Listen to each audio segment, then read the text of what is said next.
নমস্কাৰ সকলোকে স্বাগতম জনাইছো নিমাত ষ্টাডি পইণ্ট চেনেলটোলৈ।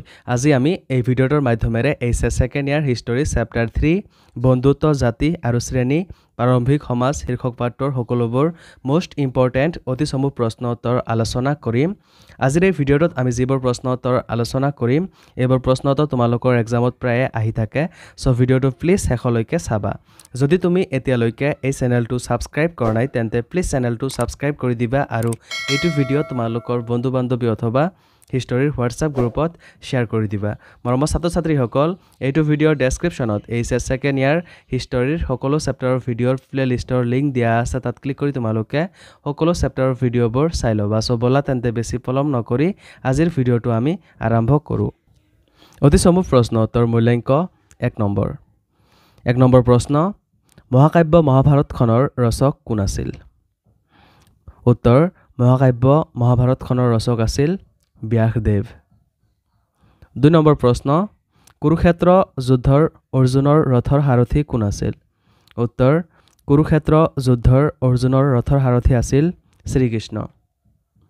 3 নম্বৰ প্ৰশ্ন,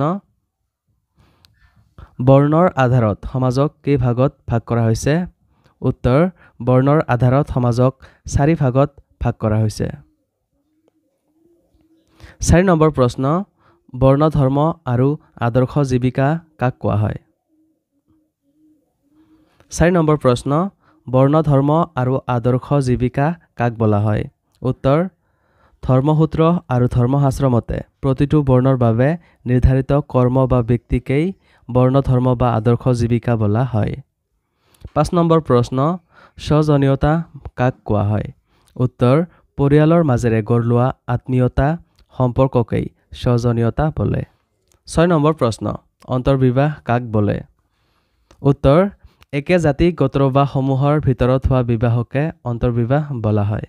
মৰমৰ ছাত্ৰ ছাত্ৰীসকল, ভিডিঅ'টো আগবঢ়োৱাৰ আগতে এটা সুখবৰ, তোমালোকৰ বাবে আমি অতি কম মূল্যত মাত্ৰ 49 টকাত HS second year history complete question answer guide প্ৰস্তুত কৰিছোঁ। যোৱা বছৰ যিসকল ছাত্ৰ ছাত্ৰীয়ে এই হিষ্টৰীৰ ই বুকটো পাৰচেছ কৰিছিল তেওঁলোকে ফাইনেল এক্সামত লেটাৰ মাৰ্ক সহ ভাল ফলাফল দেখুৱাই মা দেউতাৰ লগতে নিজৰ নাম উজ্জ্বল কৰিছিল।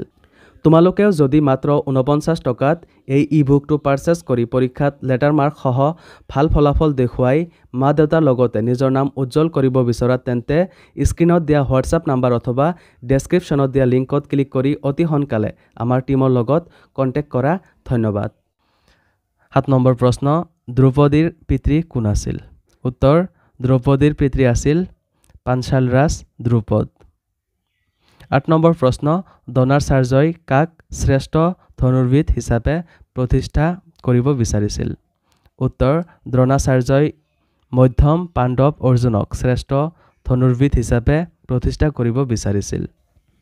9 নম্বৰ প্ৰশ্ন, বহিঃবিবাহ প্ৰথা বুলিলে কি বুজা? উত্তৰ, নিজৰ গোত্ৰৰ বাহিৰত জীয়ৰীৰ বিবাহ পতাৰ পৰম্পৰাক বহিঃবিবাহ বোলে। 10 নম্বৰ প্ৰশ্ন, দ্ৰোণাচাৰ্য কোন আছিল? উত্তৰ, দ্ৰোণাচাৰ্য কুৰু পাণ্ডৱৰ শিক্ষাগুৰু আছিল। 11 নম্বৰ প্ৰশ্ন, সাতবাহন বংশৰ শ্ৰেষ্ঠ ৰজাজন কোন আছিল? উত্তৰ, সাতবাহন বংশৰ শ্ৰেষ্ঠ ৰজাজন আছিল গৌতমী পুত্ৰ শ্ৰী সাতকৰ্ণী। 12 নম্বৰ প্ৰশ্ন, বিদুৰ কোন আছিল? উত্তৰ, তেওঁ ধৃতৰাষ্ট্ৰ আৰু পাণ্ডুৰ সতীৰ্থ ভাতৃ আৰু এগৰাকী জ্ঞানী পৰামৰ্শদাতা আছিল। 13 নম্বৰ প্ৰশ্ন, জাতি শব্দটো কেতিয়াৰ পৰা ব্যৱহাৰ হৈছিল? উত্তৰ, ভাৰতীয় সমাজৰ এই শ্ৰেণী বিভাগ বুজাবলৈ জাতি শব্দটো 16শ শতিকাত ভাৰতলৈ অহা পৰ্তুগীজসকলে প্ৰথমে ব্যৱহাৰ কৰিছিল। সো মৰমৰ ছাত্ৰ ছাত্ৰীসকল, আজিলৈ এইখিনিয়ে। তোমালোকে যদি এতিয়ালৈকে মাত্ৰ 49 টকাত HS second year history complete question answer গাইডটো পাৰচেছ কৰা নাই তেন্তে স্ক্ৰীণত দিয়া হোৱাটছআপ নাম্বাৰ অথবা ডেছক্ৰিপশ্যনত দিয়া লিংকত ক্লিক কৰি অতি সোনকালে আমাৰ টীমৰ লগত কণ্টেক্ট কৰা।